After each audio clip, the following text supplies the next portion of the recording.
The temple we are visiting today is a place full of mystery and wonder. This is Gudimallam temple, believed to be the oldest Hindu temple in the world with the oldest sivalingam ever discovered.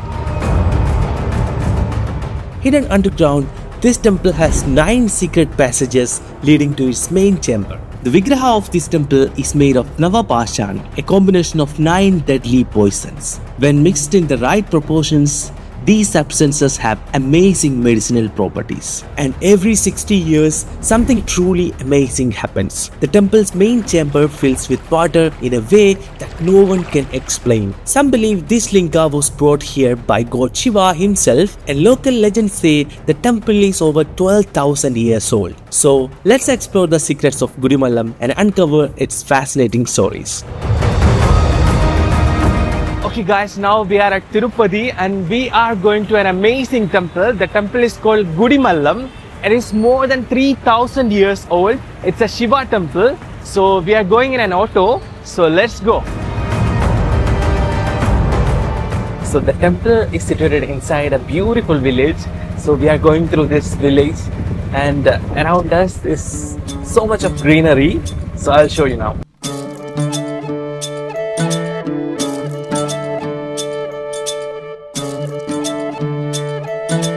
It's almost 25 kilometers from Tirupati to Gudimallam, and there is no public transport is available to reach Gudimallam temple. You have to take rickshaw or taxi to reach here. Okay, now we have reached to a small town. It's called Papa Naidu Peta, and there are small temples as well here.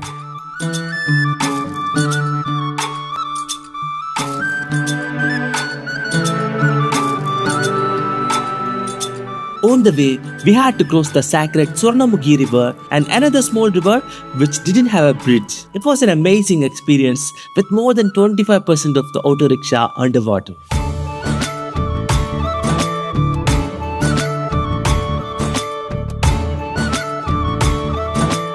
Here we can see amazing paddy fields, and this village is really beautiful, guys.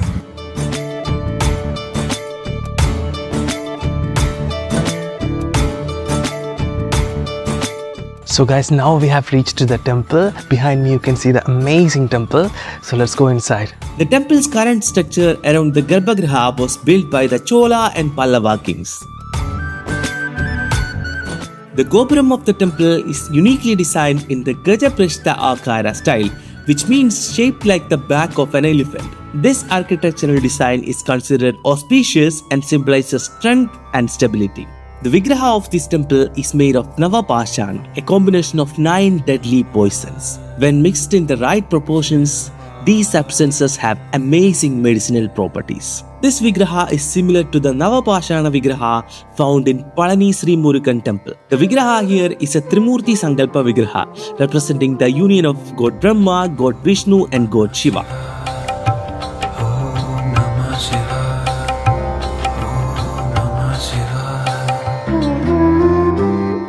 On the outer wall of the Garbhagriha, we can see the murtis of God Shiva, God Ganesha, God Vishnu, God Brahma and Goddess Adi Parashakti. Apart from the main God Shiva temple, there is a temple dedicated to Goddess Adi Parashakti.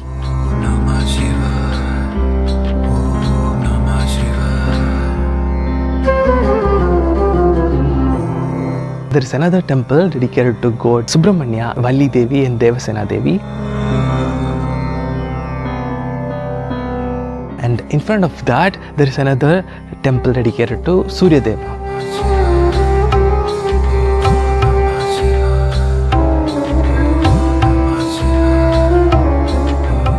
According to belief, God Parashurama, the 6th avatar of God Vishnu, worshipped this vigraha.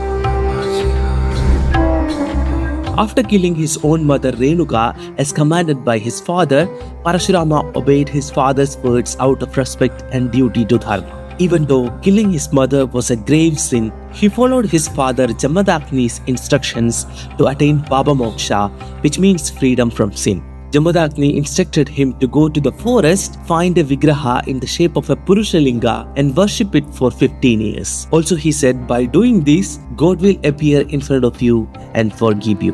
After years of searching, Parashurama finally found the Vigraha and began worshipping it. It is believed that Parashurama dug a tank in front of the temple, which still exists today.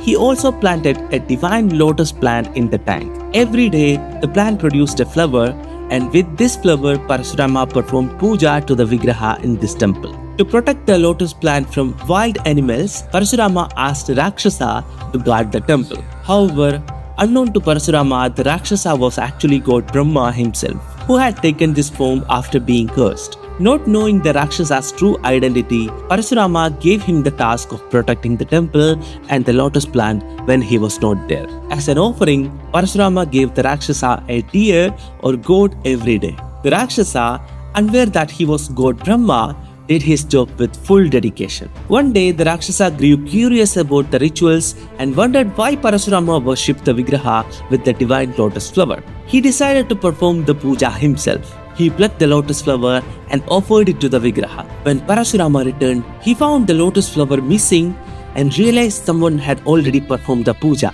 Angered, he asked the Rakshasa why he had done this. The Rakshasa had no proper answer, and this led to a powerful battle between them, lasting for almost 14 years inside the Garbhagriha. Finally, Parashurama won the battle. The immense power of their fight caused the land in the area to sink. This is why the place was named Gudimallam, where Gudi means temple and Pallam means valley or low-lying area. Over time, this name evolved to Gudimallam. At that moment, God Shiva appeared and revealed to them that Brahma, Vishnu and Shiva are three aspects of the same Supreme God. The Vigraha itself shows this unity. God Brahma is represented in the form of the Rakshasa under Parashurama's feet. Parashurama is shown standing over the Rakshasa, holding a goat in his left hand, which he offered to the Rakshasa. On his right shoulder, he carries a weapon, possibly used to hunt the goat. Behind Parashurama, God Shiva is shown in the form of a Purushalinga. This unique Vigraha is extremely rare and cannot be found anywhere else in the world. Since God Parashurama worshipped God Shiva here, the temple is known as Parashurameshwara Temple. Today, the temple is under the care of the Archaeological Survey of India.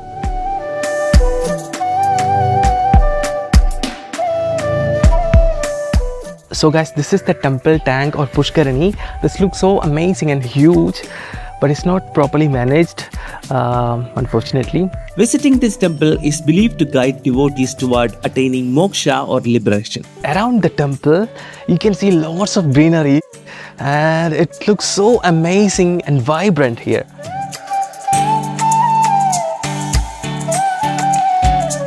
There are 9 underground secret passages inside this main temple, so we cannot access it because of the restrictions.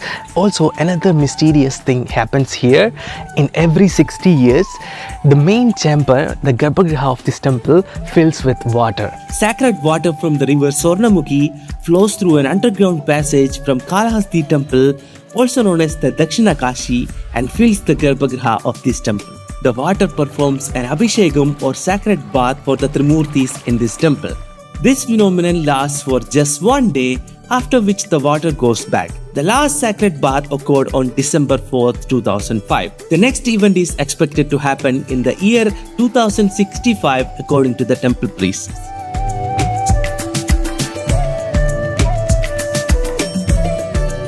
Another fascinating feature of this temple occurs in July. On specific day between July 20th and 30th, the sun rays fall directly into the Garbhagriha, lighting up the main Vigraha of this temple.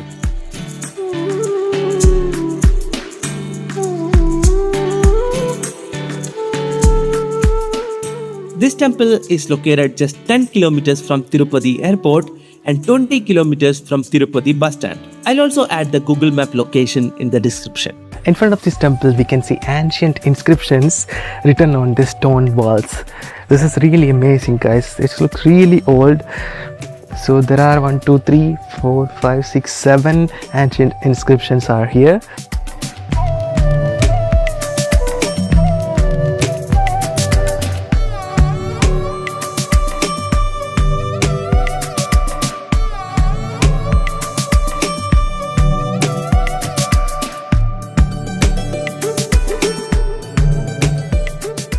Okay guys, outside this temple we cannot take pradakshinam or circumambulation because of this overgrown plants, and around this temple you can see full of mountains and full of greenery actually.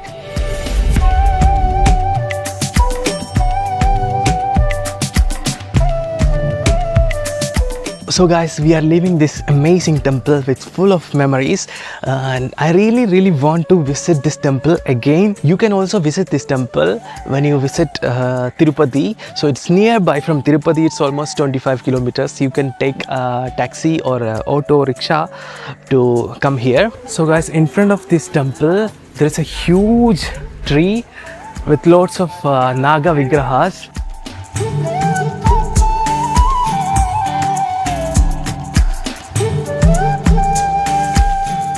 And there is also a Parashurama Murti here. మీ పేరు చెప్పండి. Prakash, his name is Prakash. So I'll put his number in the description. If you want to come here, please contact him. So guys, hope you all enjoyed this video very well. See you in the next episode. Until then, bye. Om Namah Shivaya.